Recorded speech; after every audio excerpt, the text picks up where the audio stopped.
तो बुलेटिन की शुरुआत बड़ी खबर से करते हैं। लखनऊ से बड़ी खबर मिल रही है। सीएम योगी और उनकी टीम जाएगी विदेश। बड़ी जानकारी देखिए। सीएम समेत 16 मंत्री 20 देशों का दौरा करेंगे। आपको बता दें कि आएगा 10 लाख करोड़ रुपए का निवेश। केशव प्रसाद मौर्य पेरिस जाएंगे तो ब्रजेश पाठक जाएंगे ब्राजील। लखनऊ में 10 से 12 फरवरी को समिट का आयोजन। बड़ी जानकारी देखिए आपको दे रहे हैं किस तरीके से अब ये काम किया जा रहा है। सीएम योगी और उनकी टीम अब विदेश जाएगी। सीएम समेत 16 ऐसे मंत्री जो 20 देशों का दौरा करेंगे। 10 लाख करोड़ रुपए का निवेश। किस तरीके से यूपी प्रगति करे इसको लेकर लगातार प्रयास। केशव प्रसाद मौर्य पेरिस जाएंगे तो बड़ी जानकारी देखिए आपको दे रहे हैं। और इसके साथ ही ब्रजेश पाठक ब्राजील जाएंगे। किस तरीके से निवेश बढ़े इसको लेकर अब ये मंत्री दौरा करेंगे तो ये जानकारी आपको दे रहे हैं। बड़ी खबर आपको बता रहे हैं। केशव प्रसाद मौर्य पेरिस जाएंगे तो वही ब्रजेश पाठक ब्राजील जाएंगे। इसके साथ ही 10 से 12 फरवरी को समिट का आयोजन भी किया गया है। तो अनिकेत तिवारी फोन लाइन पर हमारे संवाददाता हमारे साथ जुड़ गए हैं। अनिकेत, ये बड़ा फैसला किस तरीके से प्रदेश में निवेश हो इसको लेकर कवायद तेज हो गई है।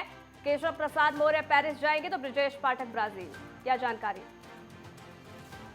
उत्तर प्रदेश के मुख्यमंत्री योगी आदित्यनाथ की लगातार प्रदेश के मुख्यमंत्री योगी आदित्यनाथ एक बात कहते नजर आ रहे हैं कि उत्तर प्रदेश की जो अर्थव्यवस्था है उसको 1 ट्रिलियन इकोनॉमी तक आने वाले 5 सालों में लेकर जाना है।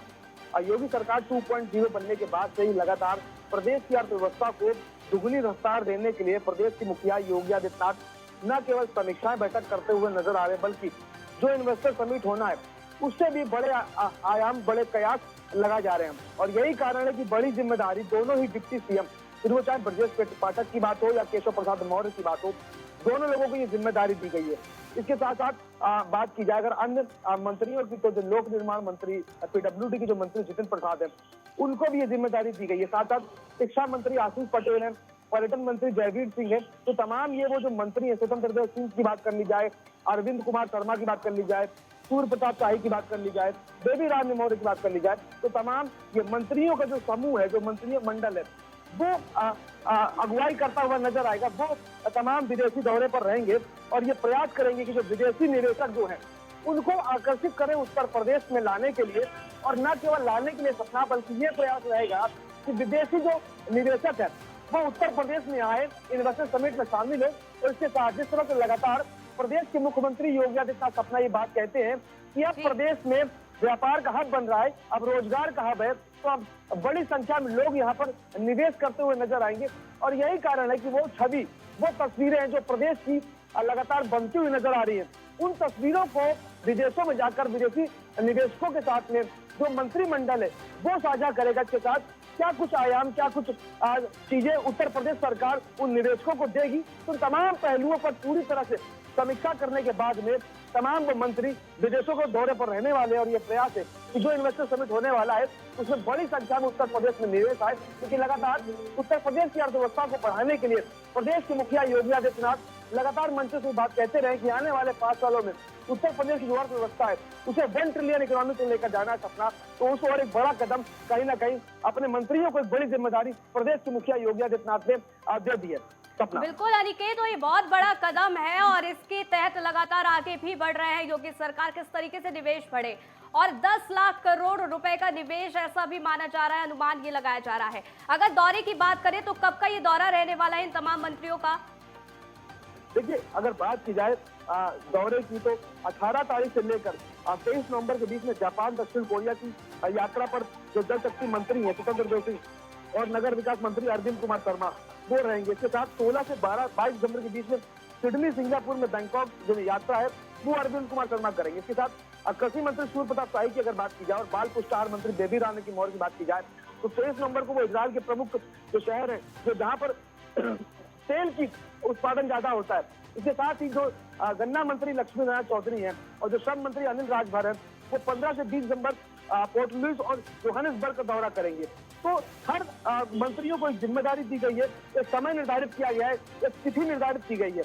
और ये प्रयास है कि बड़ी संख्या में उत्तर प्रदेश में निवेशक आए। बिल्कुल अनिकेत, और जितना समझ में आता है वो यही कि ये शायद एक ऐसा प्रदेश होगा जो अपने मंत्रियों को विदेश भेजेगा, किस तरीके से निवेश इस प्रदेश में हो सके। हालांकि देखिए क्या कुछ निकलकर सामने आएगा, देखना बेहद दिलचस्प होगा। बहुत बहुत शुक्रिया अनिकेत हमारे साथ जुड़ने के लिए और जानकारी हम तक साझा करने के लिए। तो एक और बड़ी जानकारी आपको दे देते हैं। अमरावती में बाइक और अज्ञात वाहन में टक्कर हो गई है। हादसे में 3 लोगों की मौत भी हो गई। पुलिस ने तीनों शवों को पोस्टमार्टम के लिए भेज दिया है। आपको बता दें कि शेंदूर जना घाट थाना क्षेत्र की ये पूरी घटना है। तो बड़ी जानकारी देखिए इस वक्त की आपको दे रहे हैं। जब सड़क हादसा हो जाता है, आपको बता दें कि शेंदूर जना घाट का ये पूरा मामला, जहां अमरावती में बाइक और अज्ञात वाहन की टक्कर हो गई। आपको बता दें कि इस हादसे में 3 लोगों की दर्दनाक मौत हो गई है। पुलिस ने तीनों शवों को पोस्टमार्टम के लिए भेज दिया है। अब पुलिस इस पूरे मामले की जांच कर रही है।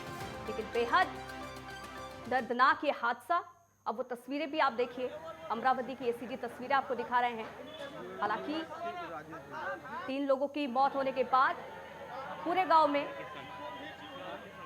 इस वक्त दुख का माहौल है, लेकिन वो तस्वीरें आपको दिखा रहे हैं।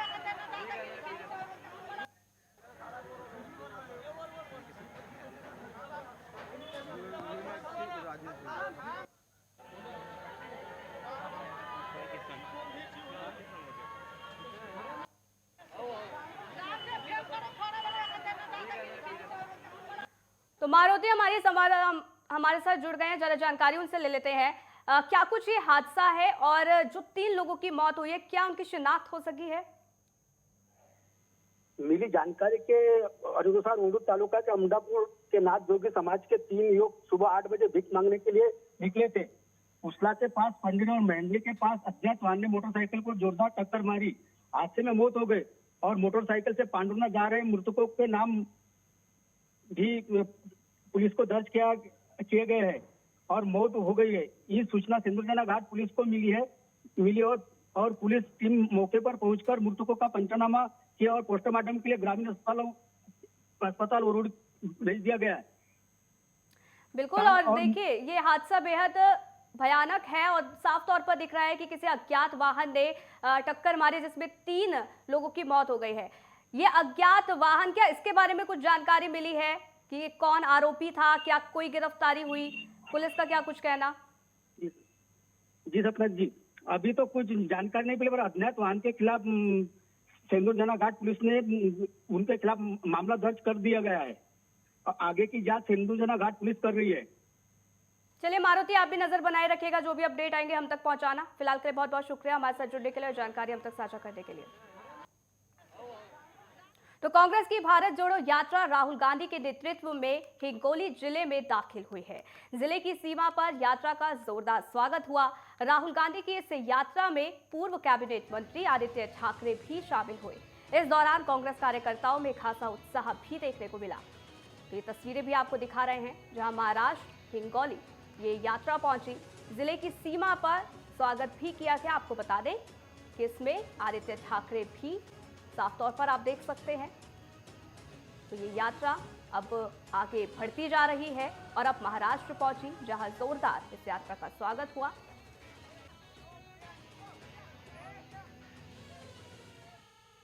तो जालना के विधायक कैलाश गोरंटियाल ने प्रेस वार्ता कर राज्य के कृषि मंत्री पर निशाना साधा है। सांसद सुप्रिया सुले पर टिप्पणी को लेकर गोरंटियाल ने ये कड़ी प्रतिक्रिया व्यक्त की है। उन्होंने कहा है कि अब्दुल सत्तार बड़े हो गए हैं, लेकिन उनकी बुद्धि नहीं बढ़ी है। विधायक ने कहा है कि अब्दुल सत्तार को मानसिक रूप से मतिमंद बच्चे के शिक्षक द्वारा प्रशिक्षण दिया जाना चाहिए। इसके साथ ही उन्होंने ये कहा है कि भारत जोड़ो यात्रा को लेकर 14 नवंबर को शहर में रैली निकाली जाएगी। इस रैली में कांग्रेस पार्टी के अलावा कोई भी इस रैली में हिस्सा ले सकता है।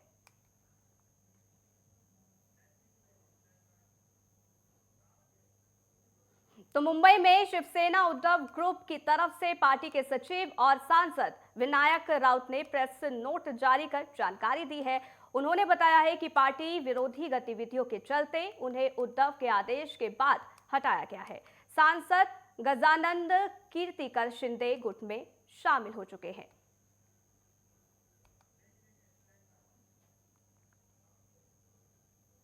तो रुकेंगे एक छोटे से ब्रेक के लिए, जल्द हाजिर होंगे।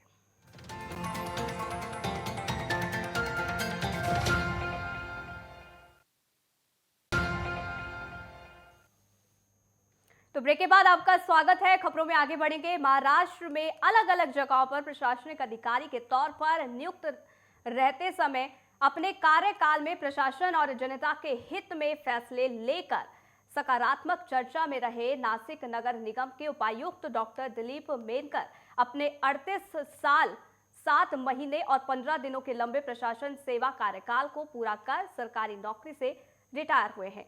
डॉक्टर दिलीप मेनकर ने मुंबई, बुल्ढाणा, अहमदनगर समेत नासिक जिले के येवला, भगूर, ओझर, मनमाड, सिन्नर आदि नगर निगम के मुख्य अधिकारी के रूप में सराहनीय काम किया है। उनके द्वारा जनहित में संपन्न प्रशासनिक कामकाज के चलते उन्हें कई सम्मान और पुरस्कारों से सम्मानित भी किया गया। डॉक्टर दिलीप मेनकर के रिटायर के मौके पर नासिक नगर निगम के मुख्य दफ्तर राजीव गांधी भवन, इसके साथ ही नासिक रोड संभागीय दफ्तर, ढोंगडे नगर स्थित ठोस अपशिष्ट प्रबंधन दफ्तर और उनके निवास परिक्षेत्र में सेवा समापन समारोह का विशेष आयोजन किया गया। इस वक्त नासिक नगर निगम के अतिरिक्त आयुक्त अशोक अत्राम, अर्चना तांबे, डॉक्टर कल्पना कुटे, पूर्व पार्षद प्रशांत दिवे, इसके साथ ही अनिल ताजनपुरे, सुनील अवार्ड, डॉक्टर आवेश प्लोट समेत नीलेश साली समेत कई मौजूद रहे।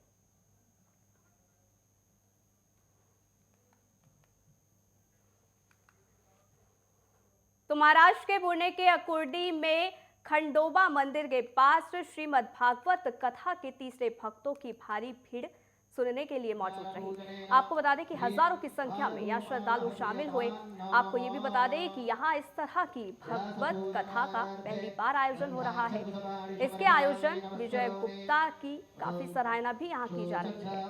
भागवत कथा का आपको बता दें कि महाराज द्वारा भागवत कथा का वाचन भी यहाँ किया जा रहा है। तो ये तस्वीरें भी सीधे आपको दिखा रहे हैं पुणे की। श्रीमद् भागवत कथा का यहाँ आयोजन हो रहा है। भारी संख्या में यहाँ श्रद्धालु पहुंचे और भक्ति में वो नजर आए।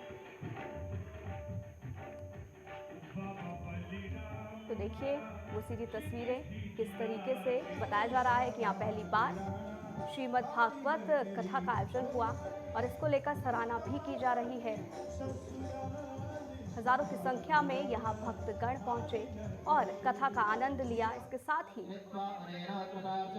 श्री भगवान के नाम के साथ उनके भजनों के साथ वो झूमते भी नजर आए। इसी तस्वीरें पुणे की भारी संख्या में श्रद्धालु यहाँ शामिल हुए। आपको बता दें कि तीसरे दिन की ये तस्वीर हम आपको दिखा रहे हैं। श्रीमद् भागवत कथा का यहाँ आयोजन और उसके तीसरे दिन की ये तस्वीर। अकुर्डी में संगीत में ये कथा हुआ। आयोजक पंकज गुप्ता की सराहना हर कोई यहाँ कर रहा है, क्योंकि काफी लंबे समय से वो चाहते थे कि यहाँ इसी तरीके का आयोजन हो, ये कथा हो, और जब ये कथा हुई तो उनकी सराहना यहाँ की गई। तो मुंबई में छत्रपति शिवाजी महाराज अंतर्राष्ट्रीय हवाई अड्डे पर DRI ने 5 किलोग्राम हेरोइन बरामद किया है। आपको बता दें कि नैरोबी में पहुंचे यात्री से हेरोइन की खेप बरामद हुई है। बाजार में इसकी कीमत 35 करोड़ आंकी जा रही है। बहरहाल आरोपी की गिरफ्तारी के साथ ही उससे पूछताछ की जा रही है।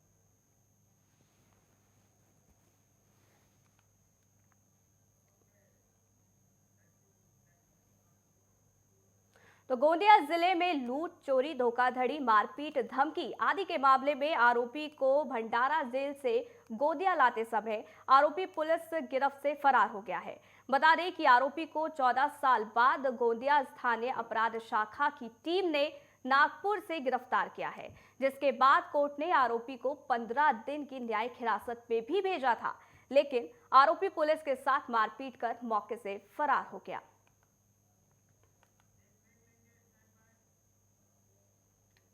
तो रुकेंगे एक छोटे से ब्रेक के लिए, जल्द हाजिर होंगे।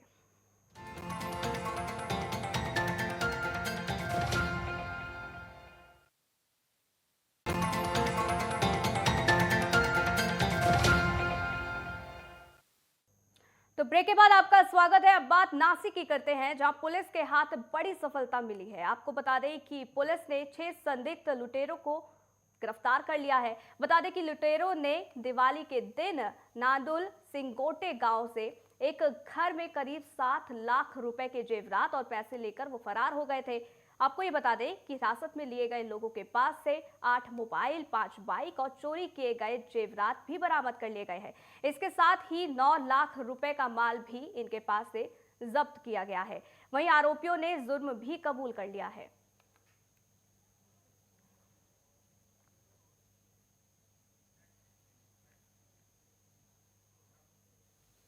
तो महाराष्ट्र के सतपुड़ा पर्वत की गोद में बसा ग्राम शिकार गांव कस्बा में कार्तिक स्वामी का मंदिर है। आपको बता दें कि इसके चलते इस गांव में 100 साल से भी पुरानी कार्तिक स्वामी त्रिजटा उत्सव मनाने की परंपरा आज भी जस की तस बरकरार है। उस उत्सव में हजारों की संख्या में श्रद्धालु यहां पहुंचते हैं और उत्सव का आनंद लेते हैं। इसके चलते गांव के 20 से भी ज्यादा रथ अलग अलग झांकियों से सजाकर इस उत्सव में सम्मिलित किए जाते हैं। वो तस्वीरें भी आपको दिखा रहे हैं उस उत्सव की।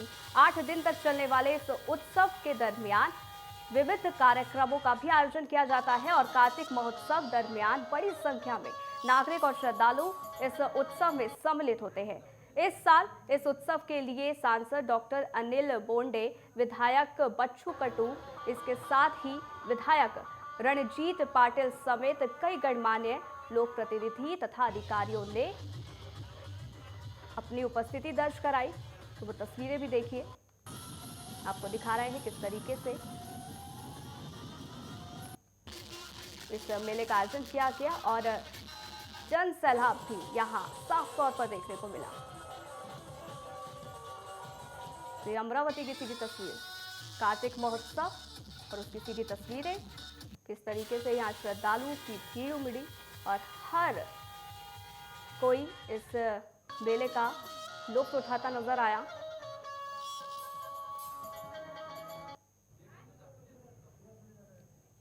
तो श्रद्धालुओं का जन सैलाब भी यहाँ देखने को मिला। हालांकि शिकार गांव की तस्वीर